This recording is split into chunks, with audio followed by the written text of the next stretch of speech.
En 2019, plus de 70% des demandeurs d'asile en France ont vu leur demande refusée.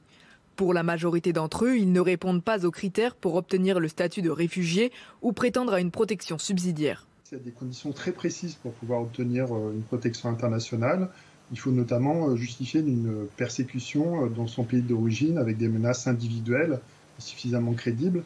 Et la difficulté, c'est qu'un certain nombre de personnes qui viennent de pays où il peut avoir des difficultés politiques ou un certain nombre de persécutions ou de problèmes politiques ne remplissent pas forcément les critères d'éligibilité au statut de réfugié ou ne réussissent pas à démontrer la crédibilité de leur récit.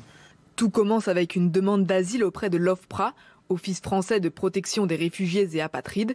Si celle-ci est refusée et que les recours possibles auprès de la Cour nationale du droit d'asile sont rejetés, alors une obligation de quitter le territoire français est prononcée par la préfecture.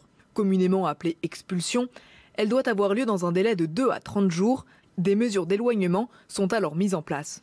Une partie des déboutés du droit d'asile sont assignés à résidence, donc les forces de police vont les chercher ou de gendarmerie vont les chercher au lieu d'assignation à résidence et ils sont placés dans un avion. Et puis dans certaines hypothèses, ils peuvent être placés en rétention, le temps d'avoir un laissez-passer consulaire, le temps d'avoir une place dans l'avion, le temps de remplir l'ensemble des conditions. Mais ces obligations n'aboutissent pas toujours et de nombreux déboutés du droit d'asile ne quittent jamais le territoire.